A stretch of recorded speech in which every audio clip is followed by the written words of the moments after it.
નો જે ટાઈમ છે બરાબર છે એ 8:30 વાગ્યાનો ટાઈમ છે બરાબર એટલે જે બાળકો લેટ આવે છે એ લોકોને વિનંતી કે તેઓ સમયસર આવી જાય ઓકે ઓકે કાલે સૌથી પહેલું જે વ્યક્તિ આવશે એને ચોકલેટ બરાબર સૌથી પહેલું ફર્સ્ટ બરાબર એને કાલે ચોકલેટ મળશે ઓકે 8:30 વાગે દરેક જણે આવી જવાનું છે જે મિત્રો હમણાં નથી આવ્યા તે લોકોને પણ વિનંતી અને બીટીએસ નો જે સમય છે બીટીએસ નો સમય શું છે ટાઈમિંગ શું છે બીટીએસ ના 8:30 થી 12:30 સુધી બરાબર છે તો એ સમયે તમારે ચર્ચ એનએસસી અને વર્લ્ડ એ સિવાય કોઈ જગ્યાએ જવાનું નથી તમે ઘરે જાઓ છો બરાબર તો અમને ખબર પડતી નથી બરાબર છે કમ્પાઉન્ડર જે લોકો છે તે લોકોની વાત કરે તો અમને ખબર પડતી નથી બરાબર અને કદાચ એવું પણ બને કે તમે રોડ પર ચાલ્યા જાઓ બરાબર અને મમ્મી પપ્પાને એવું લાગે કે તમે બીટીએસ પર છો તો એવું કરવાનું નથી બીટીએસ માં આવ્યા છો તો બીટીએસ ની જગ્યાએ જ તમારે રહેવાનું છે ઓકે આપણે બધી જ વ્યવસ્થા એનએક્સી ની અંદર છે ટોયલેટ બાથરૂમ બધી બરાબર છે તમે ત્યાં જઈ શકો છો અહીંયા છે બરાબર ઘરે જવા માટે પ્રયત્ન કરશો નહીં બધાને ઘર અહીંયા છે મને ખબર છે બરાબર તો આપણે બીટીએસ નો સમયે આપણી જે ડિવાઇસીસ છે એની અંદર જ રહીશું ચર્ચમાં એનએક્સી માં કાં તો બધું ટીચર્સ તમને જે કે તમારે સાંભળવાનું છે અને એ જ પ્રમાણે તમારે કરવાનું છે ઓકે આપણો રવિવાર છે એટલે બીટીએસ સન્ડે રહેશે એની તૈયારી પણ હવેથી શરૂ કરી દેજો આજે ગુરુવાર છે પછી શુક્રવાર શનિવારે તમારે પ્રેક્ટિસ અને રિહર્સલ કરવાની રહેશે શનિવારના દિવસે બરાબર છે એટલે એની તૈયારી પણ શરૂ કરી દેશો ટીચર તમને જે પણ ગાઈડન્સ આપે એ પ્રમાણે તમારે કરવાનું રહેશે ઓકે તો હવે પછીનો સમય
છોકરા રે છોકરા રે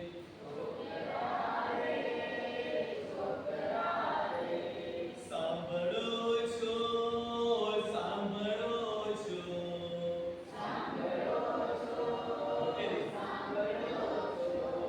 હા અમે સાંભળીએ છીએ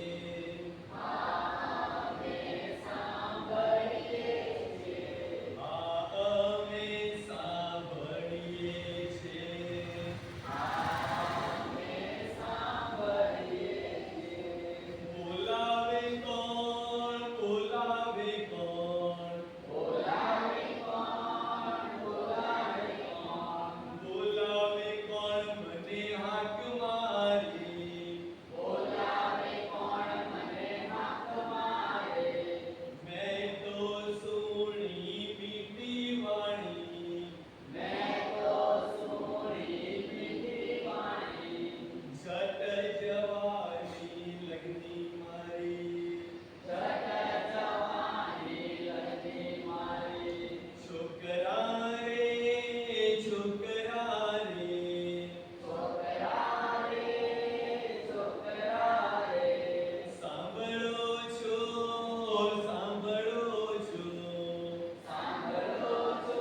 આદર યોગ્ય પાત્રને ક્યાંથી લેવામાં આવ્યું છે? જે કલમ લખવામાં આવી છે એ માટે જો કોઈ પાછલાથી પોતાને દૂર રાખીને શુદ્ધ રહે તો તે ઉત્તમ કાર્યને સારું પવિત્ર કરેલું સ્વામીને ઉપયોગી તથા સર્વ સારા કામને માટે તૈયાર કરેલું પાત્ર થશે. બીજો તિમોથી 2:21 અહીંયા જ્યાં બેનર છે એમાં પણ એક કલમ લખેલી છે અને આ કલમની અંદરથી આદર યોગ્ય પાત્ર એના વિશે એક થીમ લેવામાં આવેલી છે. આપણે આદર યોગ્ય પાત્ર બનવાનું છે. કોઈ આપણો તિરસ્કાર ન કરે. તિમોથીને પત્ર લખતા પાઉલ કહે છે કે તને જુવાન જાણીને કોઈ તારો તુચ્છકાર ન કરે. અને આ જે આપણો થીમ છે એમાં પણ એ છે કે તમે આદર યોગ્ય પાત્ર બનો. લોકો આપણું સન્માન કરે, આપણને ઠપકો મળે નહીં, આપણને ઠપકો ના મળે, આપણને કોઈ ધિક્કારે નહીં, આપણી સાથે સારી રીતે વાત કરે, આપણને માન આપે, સન્માન આપે, આપણે એવા બનવાનું છે. હે? તો એ દરરોજ આપણે જુદી જુદી રીતે શીખીએ છીએ. પહેલા દિવસે સૃષ્ટિની ઉત્પત્તિ વિશે શીખ્યા, પછી આપણે યોગના જીવન વિશે શીખ્યા, ભંગીત પાત્ર, હજી ગઈકાલે પસંદ કરેલું પાત્ર શાઉલ એવી રીતે ઈશ્વરના લોકોની સતાવણી કરતો હતો અને ઈશ્વર એને કેવી રીતે વિદેશીઓ રાજાઓને ઇઝરાયલ પુત્રોની આગળ સુવાર્તા પ્રચાર કરવાનો એને પસંદ કર્યો એ આપણે શીખ્યા. હવે આજે આપણે સોંગ ગાયું પવિત્ર પાત્ર. આજનું હેડિંગ છે એ પવિત્ર પાત્ર છે. શાસ્ત્ર વાંચે છે લુકની સુવાર્તા 15મા અધ્યાયની 11 થી 24 કલમની અંદર આ વાત આપણને વાંચવા મળે છે. મુખપાઠ કલમ છે.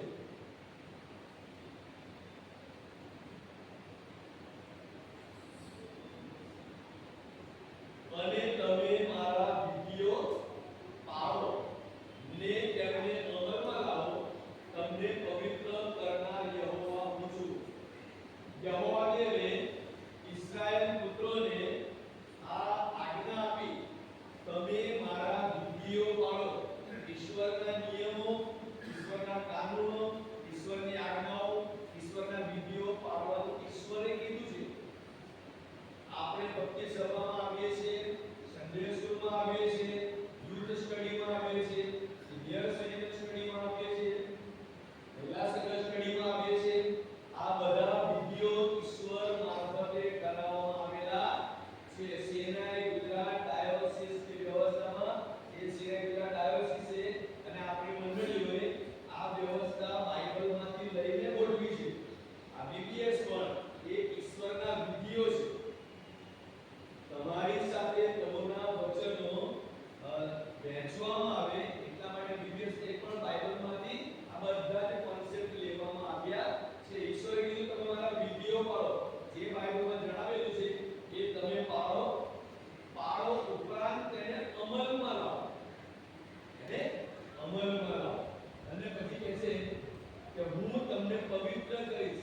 એઝરા પ્રબોધકનું પુસ્તક 7મો અધ્યાય 10મી કલમમાં એઝરા કહે છે કે હું ઈશ્વરના નિયમોનું મેં સંશોધન કર્યું, મેં એને શોધ્યું. ઈશ્વરના નિયમોને શોધ્યા.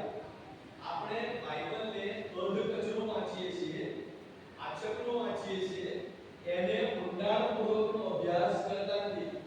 ફક્ત પ્રભુ ઈસુ જન્મ્યા, નાતાલે ભગવાને જન્મ લીધો, આપણે ગામનું નામ જાણીએ, નાતાલના દિવસના જાણીએ, વાક્યો જાણીએ, પણ એની પાછળનો જે ઈશ્વરનો પવિત્ર હેતુ આખા જગતનો તારણ થાય. ત્યાર પછી પ્રભુ ઈસુ ખ્રિસ્તના દુઃખ સહનની વાત આપણે દર વર્ષે દુઃખ સપ્તાહમાં આપણે શીખીએ છીએ. ત્યાર પછી ગુડ ફ્રાઇડે વિશે આપણે શીખીએ છીએ અને ત્યાર પછી આપણે ઈસ્ટર વિશે શીખીએ છીએ. પછી સ્વર્ગારોહણ વિશે શીખીએ છીએ, પવિત્ર આત્માના દિવસ વિશે શીખીએ છીએ. પણ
આત્મિક સત્ય છે, જો કોઈ પોતાના પાપોનો પસ્તાવો કરે અને પ્રભુ પાસે આવે તો તેમના પાપ માફ કરશે અને પવિત્ર કરશે.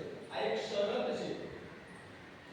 પાપ કબૂલ કરવા, પ્રભુની પાસે આવવું અને પાપની કબૂલાત કરવી એ સિવાય આપણને પાપની માફી ઓટોમેટિક મળવી જતી નથી. આપણે ઘણી બધી વાર એક શરતમાં હોઈએ છીએ કે પ્રભુ ઈસુ આખી દુનિયાને માટે વધસ્તંભર પોતાનો લોહી વગાડી દીધું એટલે આખી દુનિયા ઓટોમેટિક પાપમાંથી મુક્ત થઈ ગઈ અને તારણ પામી ગઈ. વાસ્તવિકમાં એવું છે નહીં. જેવો પાપની કબૂલાત કરે છે તેવો જ તારણ પામે છે, તેવો જ પવિત્ર બને છે. જેઓ પ્રભુ ઈશ્વરને સ્વીકારે છે તેમને જ આકાશના રાજ્યમાં ઈશ્વર સ્થાન આપે છે. બાળકો, બધા જ ખ્રિસ્તીઓને નહીં.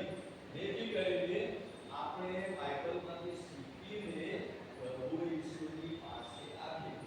તમે કહેશો બાળકો કે અમે તો બહુ નાના છે, અમે પાપ કરતા નથી. પણ જો તમે સ્કૂલમાં તમારી ટીચરે આપેલું હોમવર્ક તમે ટાઈમસર નથી કરી જતા, એ પણ પાપ છે. તમે સમયસર સ્કૂલે પહોંચી નથી શકતા, એ પણ પાપ છે.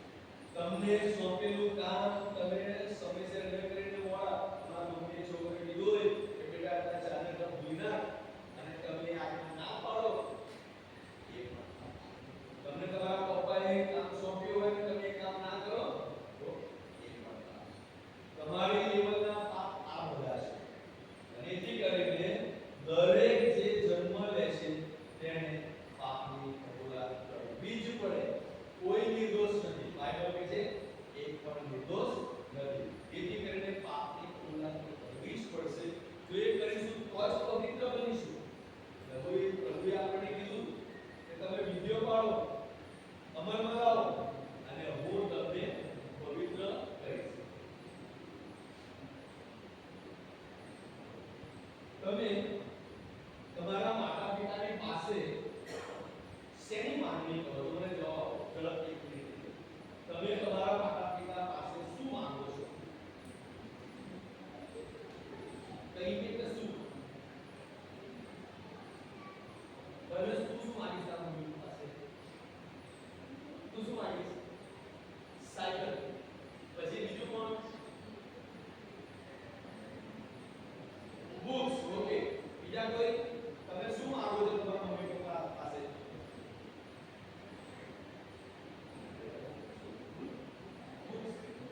બુક્સ. ઓકે. આપણે આપણા મમ્મી પપ્પા પાસે કઈ શું માંગીએ છીએ અને જ્યારે આપણને મમ્મી પપ્પાએ આપે છે તો તમે એનો ઉપયોગ કેવો કરો છો? તમને જ્યારે આપે છે, સાયકલ આપે છે તો શું કરવાનું? સાયકલને તોડવાની, પંચર ના પડે એવી રીતે ચલાવવાનું. બુક્સ આપે છે તો શું કરવાનું? બેગમાં મૂકી રાખવાની, ચેરમાં એને અભ્યાસ કરવાનો, વાંચવાનું.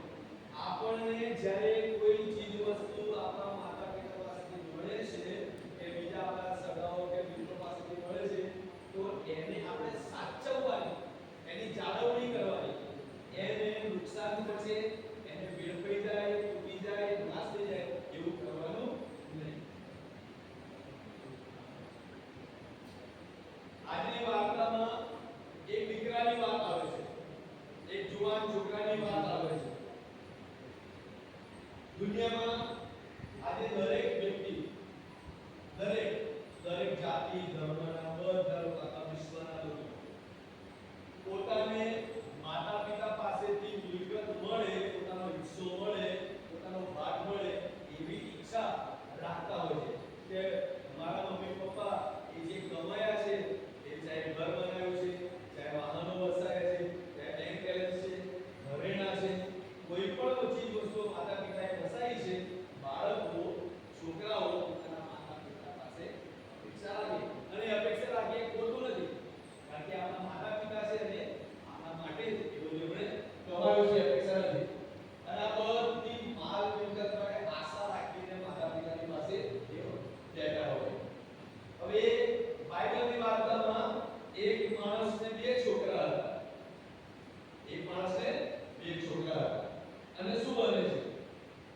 તેમાંથી નાનો છોકરો એક દિવસ એના બાપાની પાસે આવ્યો. એના બાપાની પાસે આવીને કહે છે કે બાપા તારી પાસે જે મિલકત છે હવે તારા બે છોકરા છે. મિલકતના બે ભાગ પાડી નાખ અને મારો જે ભાગ છે મને આપી દે. આ છોકરો એના બાપા મરણ પામે અને વારસામાં મિલકત મળે એની રાહ જોવા માંગતો નથી. એના પિતાની મિલકત એ બંને ભાઈઓની જ હતી. એમણે ઉતાવળ કરવાની જરૂર હતી ને એમના પિતા એમને આપીને જ જવાના હતા. પણ આ નાના છોકરાએ એમને પિતા મિલકત આપીને રાહ જોઈ લે પણ એની અગાઉથી પોતાના પિતાની પાસે એણે મિલકતની માંગણી કરી. એના મરણની રાહ એણે જોઈ લીધી.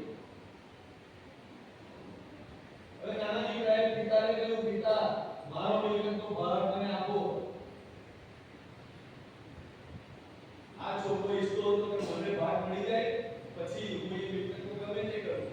આપણે ઘણી બધી વાર આપણા માતા પિતા આપણી ઈચ્છા પૂરી ના કરે તો આપણને દુઃખ લાગે છે કે મારા માતા પિતાને માંગ્યું, સાયકલ માંગીને તમારી જરૂરિયાત ના હોય તો માતા પિતા સાયકલ ના પણ આપે. તમારી જરૂરિયાત ના હોય તો કોઈ ચીજ વસ્તુ તમને ના પણ લઈ આપે. તમારા માતા પિતા જાણે છે કે તમને કઈ વસ્તુની કયા સમય અગત્ય છે. એટલે યોગ્ય સમયે તમારા માતા પિતા તમને એ ચીજ વસ્તુ લઈને આપે જ છે. અહીંયા પણ આ જે પિતા છે પોતાના બાળકોને યોગ્ય સમયે મિલકત આપવા ના જ હતા. નાનો દીકરો એ અધીરો બની ગયો અને એ પોતાના પિતાના મરણની રાહ જોયા વગર એણે પોતાના હિસ્સો પોતાના પિતાની પાસે માંગી લીધો. પિતા બહુ દુઃખી થઈ ગયા. પિતાની પાસે કોઈ રસ્તો બચ્યો નથી. એને છોકરાની સાથે વાત પણ કરી શક્યો નહીં કે બેટા બધું તારું જ છે, મારા મનમાં તમને જ મળવાનું છે. કશું પિતા કરી શક્યો નહીં. ગંભીર હૃદયે, દુઃખી હૃદયે એ પિતાએ મિલકતના બે ભાગ પાડ્યા અને પછી નાના દીકરાને એનો હિસ્સો આપી દીધો. હવે પૈસા આવી ગયા, માલ મિલકત આવી ગઈ, બધું જ આવી ગયું. એટલે આ જુવાન છોકરાની પાસે હવે માતા પિતાની આગળ હાથ લંબાવવાનું રહ્યું નહીં. આપણે સવારે મમ્મી પપ્પા પાસે આપણે પોકેટ મની માંગીએ છીએ. હવે આ છોકરો પોતે માલિક બની ગયો મિલકતનો. હવે સ્વતંત્ર છે નિર્ણય લેવા માટે. એવો નિર્ણય લેશે કે છોકરાને ખબર છે કે કેવો નિર્ણય લેશે પણ હવે નિર્ણય પોતે લેશે પોતાની મિલકતનો. હવે એના પિતા એની મિલકતનો નિર્ણય લેવાના નથી બાળકો. અને પછી એને શું કર્યું? મિલકત લઈ અને તરત જ એને પિતાનું ઘર છોડી દીધું. આપણે પરમ દિવસે તમને બતાવ્યું ઈશ્વરના વચનો એની વચ્ચે તમારે મારે રહેવાનું છે. જ્યારે તમે નાના છો, તમે જે પુખ્ત વયના થતા નથી ત્યાં સુધી તમે તમારા માતા પિતાના છત્રછાયા હેઠળ જ છો.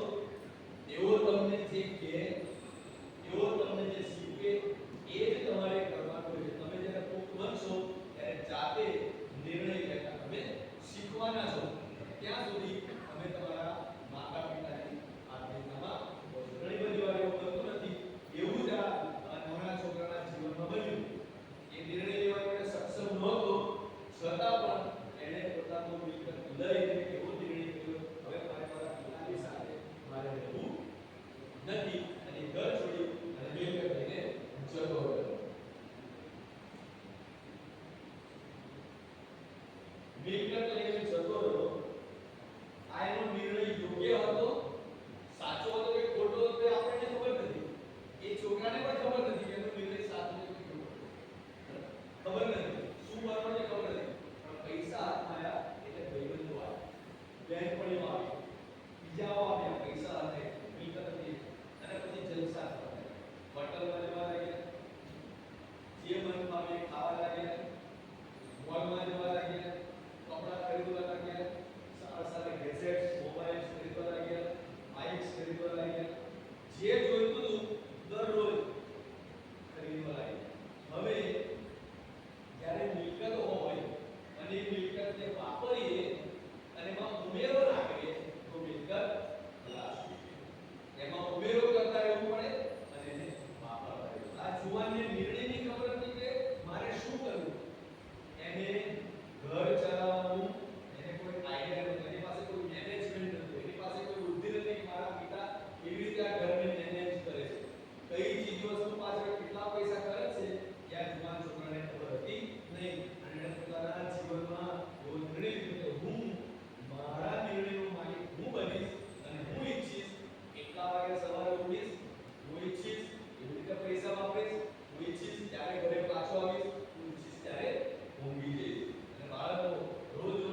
મિત્રો હોય છે, ચર્ચમાં મિત્રો હોય છે, સન્ડે સ્કૂલમાં મોટા થઈ છે આપણે જુદા પડી છે. આપણી સાથે કોઈ રહેતું નથી.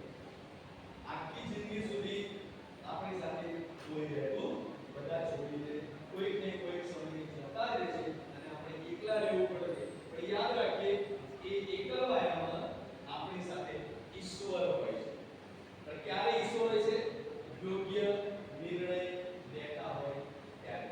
આ જુવાનની પાસે ઈશ્વર નથી, કારણ કે એણે યોગ્ય નિર્ણય કર્યો નહોતો. કેવો યોગ્ય નિર્ણય તો કર્યો? તમને કઈ આજ્ઞા યાદ આવે છે? કઈ આજ્ઞા યાદ આવે છે?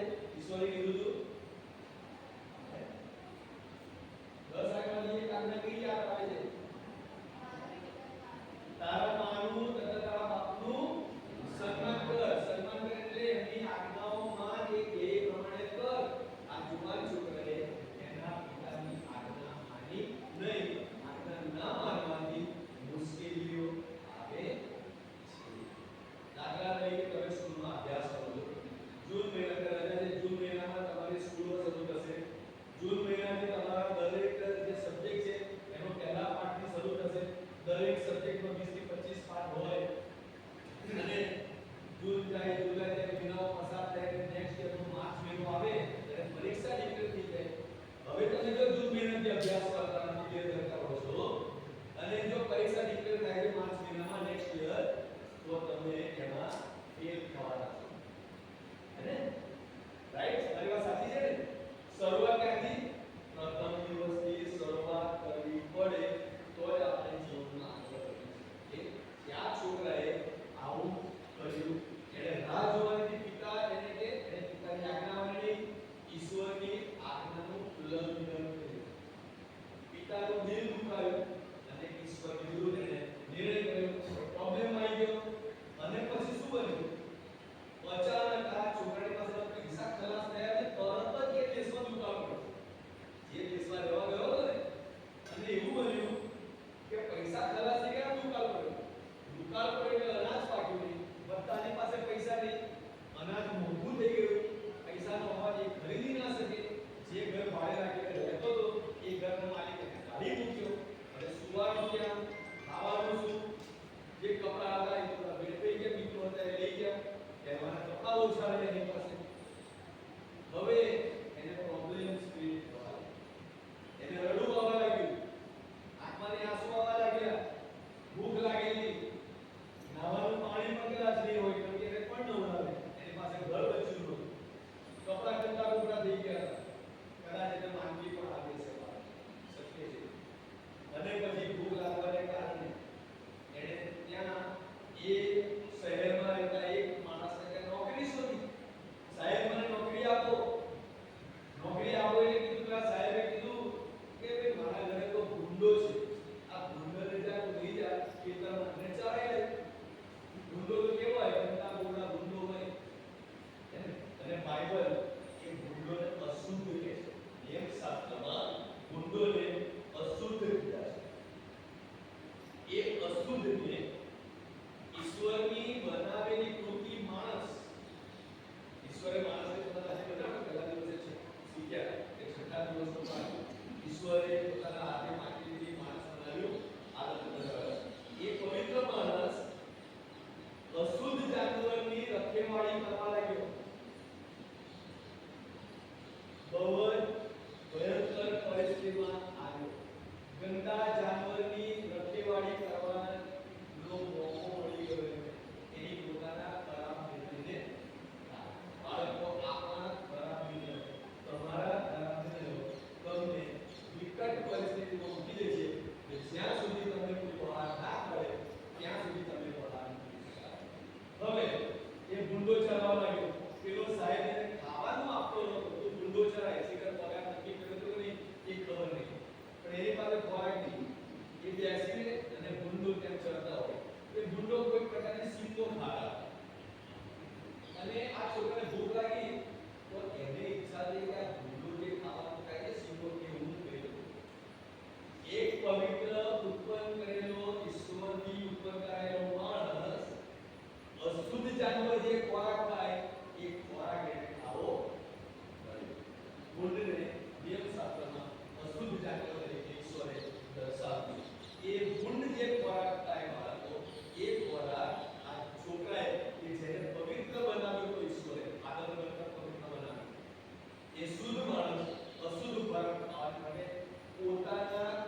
તમે જેઓ 10મા ધોરણમાં હશે, 11 12મા ધોરણમાં હશે, તમે ભવિષ્યમાં શું બનશો તમારે નિર્ણય કરવાનો.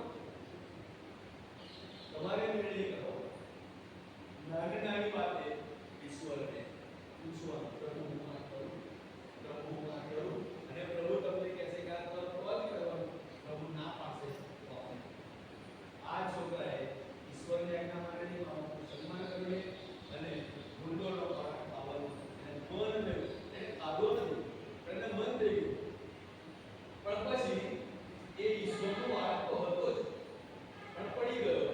એટલે તરત ઈશ્વરની વાતો યાદ આવી અને એને યાદ આવ્યું કે મારા પિતા તો બહુ માંદા છે અને હું જ્યારે મારા પિતા સાથે રહેતો હતો ત્યારે મારા પિતાના ઘરે બધા નોકરો કામ કરતા હતા અને બધા નોકરો મારા પિતા બધું ખાવાનું આપતા હતા, કેટલા સરસ કપડાં આપતા હતા, સારો પગાર આપતા હતા. એ યાદ આવવાથી એ સાવચેત થયો, એલર્ટ થઈ ગયો અને પછી એને મનમાં ખ્યાલ આવ્યો હું મારા બાપાની પાસે આ મહત્વની વાત એના માટે કરી. જ્યારે આપણે પાપ કરીએ છીએ ત્યારે એ પાપનું જે સમયે ભાન થાય એ જ સમયે આપણે ત્યાંથી ખસી જવાનું. જો આપણે એ જગ્યાએ ઊભા રહીએ છીએ પાપની જગ્યાએ તો ફરીથી આપણે પાપ કરીએ છીએ. એટલે આ છોકરાએ નક્કી કર્યું હું મારા બાપ પાસે જઈશ. નક્કી કર્યું એટલું જ નહીં, આ છોકરાએ એવું કીધું કે મારા બાપાને એમ કહીશ કે બાપા હું તારો છોકરો કહેવાને હવે લાયક નથી, મને તારો નોકર ગણ, મને તારા ઘરમાં તું નોકરી આપ, કારણ કે મેં તારી વિરુદ્ધ પાપ કર્યું. સાવચેત થયો. સાવચેત થયા પછી એ ઊભો થયો, જ્યાં બેઠો હતો ને ઢોળીચાવા ત્યાંથી ઊભો થયો અને ભૂંડો એમને મૂકી દીધા. એના સાહેબને કહેવા રહ્યો નહીં હું મારા બાપા પાસે જઉં, આ તારા ભૂંડો મને પાછા આપો. એ કહેવા રહ્યો નહીં અને સીધો ત્યાંથી પોતાના બાપાને ગયો. બીજી સાઈડ જોઈએ છે, છોકરો જતો રહ્યો છે, પિતા બહુ દુઃખી છે. મારો દીકરો ક્યાં ગયો છે? પોતાના બાળકની ચિંતા માતા પિતાને સતાવતી હોય છે. તમે અહીંયા ચર્ચમાં જ બેઠા છો, છતાં તમારા માતા પિતા અત્યારે ઘરમાં તમારા માટે ચિંતા કરતા હોય મારો દીકરો મારી ઘરે આવશે, મારે સમયસર આ વખતે જમવાનું આપવાનું, એ આવશે, મારે એને આ રીતે કરવાનું. માતા પિતા બાળકની ચિંતા કરે, તમારી ચિંતા તમારા માતા પિતા કરે.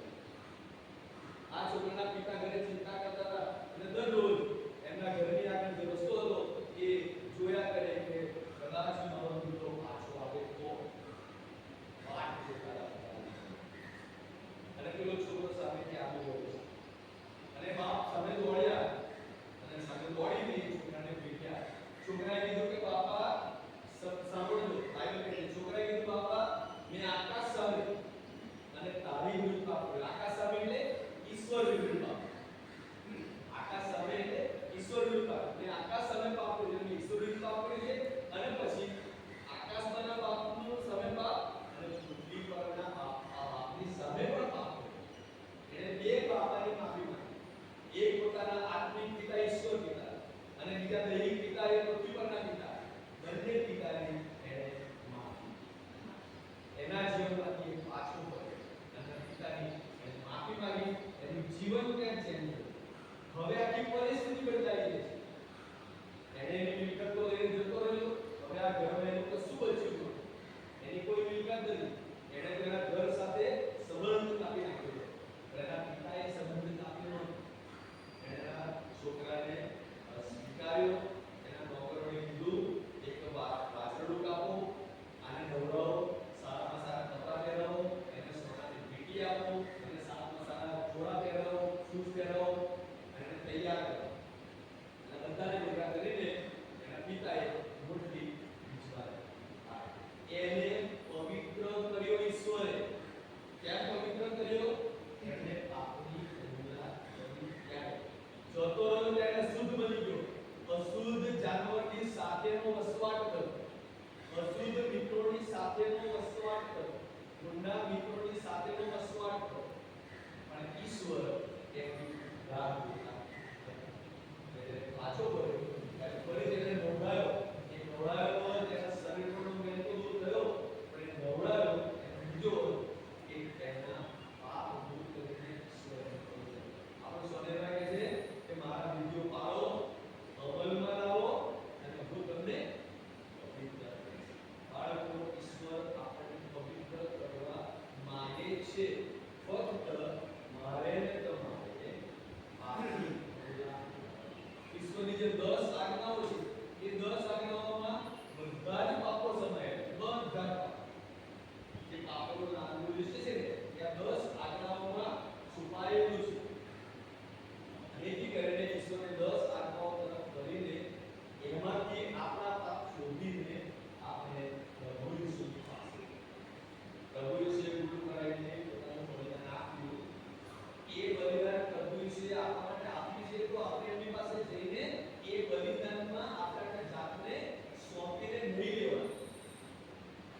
ઈશ્વરનું આપણું ઈશ્વરની પાસે પ્રાર્થના કરવાનું છે. એની જગ્યાએ આપણે શું કરીએ છીએ? એની પર તરફ પીઠ કરીને આપણે મોબાઈલ પર ગેમ રમીએ. એ સારું કહેવાય? નહીં સારું કહેવાય. તો એ રીતે આપણે ઈશ્વરને ચીટ કરીએ છીએ, આપણે ઈશ્વરને દુઃખ લગાડીએ છીએ. એ બધી બાબતો આપણે બંધ કરવાની જરૂર છે. તમે કઈ રીતે ઉપયોગ કરો છો દરેક ફેસિલિટીનો એકવાર ઇવેલ્યુએટ કરજો અને મને તમારી 10 આજ્ઞા બનાવીને બતાવો. બરાબર છે? કઈ કઈ રીતે આપણે એક કે બે આજ્ઞા બનાવો કે જેથી આપણને ખબર પડે કે આપણે કઈ જગ્યાએ છીએ. બરાબર છે? એ વખતના લોકો જે પ્રમાણે પાપો કરતા હતા એ પ્રમાણેની એ આજ્ઞાઓ હતી, પણ હમણાં એ આજ્ઞાઓ બદલાઈ ગઈ છે. તમને ખબર છે પ્રભુ ઈસુ ખ્રિસ્ત પૃથ્વી પર હતા તો એમણે પણ આજ્ઞાઓ આપી. એ ક્યાં લખેલી છે? 10 આજ્ઞા ક્યાં લખેલી છે? નિર્ગમનમાં લખેલી છે અને કુંડલીની અંદર. પ્રભુ ઈસુ ખ્રિસ્ત પૃથ્વી પર હતા ત્યારે પણ એમણે આજ્ઞાઓ આપી. એ ક્યાં લખેલી? ખબર તમને? ખબર છે કોઈને? માથીની સુવાર્તા 5મો અધ્યાયથી ચાલુ કરો અને 7મા અધ્યાય સુધી વાંચો. એની અંદર પ્રભુ ઈસુ ખ્રિસ્તે જે આજ્ઞાઓ આપેલી છે અને જે આજ્ઞાઓ છે તે પેલી જે આજ્ઞાઓ છે એનાથી વધારે એન્હાન્સ કરેલી આજ્ઞાઓ, અલગ અલગ રીતે જોવામાં આવેલા છે. એ વખતે કીધેલું હતું કે તું ખૂન ન કર. બરાબર? કે ખૂન ન કરો એટલે ચપ્પુ લઈને મારવા પડી જવાનું એ નથી, પણ આપણે કોઈની ફિલિંગને હર્ટ કરીએ છીએ તો એ પણ એક ખૂન છે. એવું એ ન લખેલું છે. તો આ બધી બાબતો આપણે સમજવાની જરૂર છે અને આપણે ઘરે બેઠા બેઠા ઉદાવ દીકરા બનવાના નથી. બરાબર છે? તો બધા ડાયા દીકરા છો મને ખબર છે. બરાબર? મમ્મી પપ્પાની આજ્ઞા માનવાની, એમણે જે તમને ફેસિલિટી આપેલી છે એનો દુરુપયોગ કરવાનો નથી. શું કરવાનો છે? સદુપયોગ કરવાનો. શું કરવાનો છે? સદુપયોગ એટલે સારો ઉપયોગ કરવાનો છે. મોબાઈલ ફોન્સ છે, પછી તમને જે આપવાની બાબતો છે, બરાબર? એ દરેક બાબતનો સદુપયોગ કરવાનો છે. સારું. હવે પછીનો સમય એ વર્ગમાં જવાનો છે.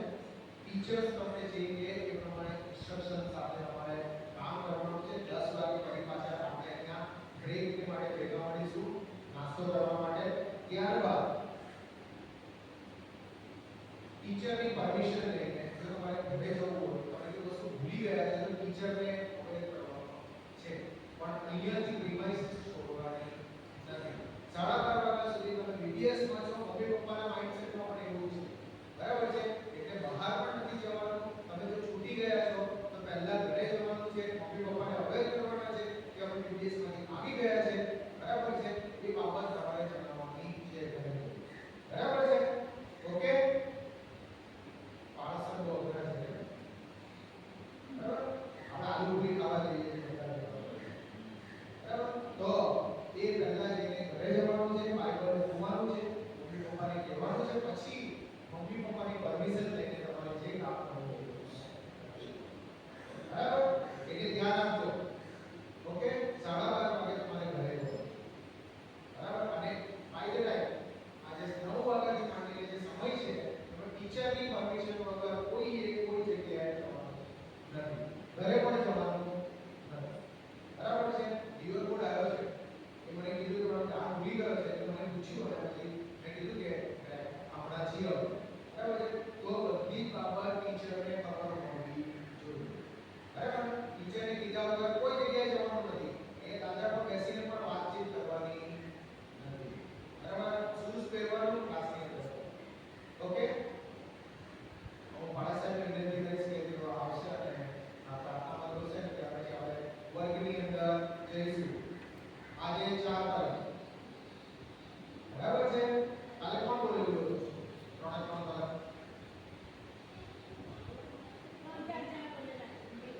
ચાલો, વેરી ગુડ. બહુ સરસ. મને છે બધાએ બોલેલું. હવે આજે છે ને તમે લોકો નહીં બોલો. એ સિવાયના વ્યક્તિઓ બોલો. બરાબર? બીજાને પણ સમય મળે.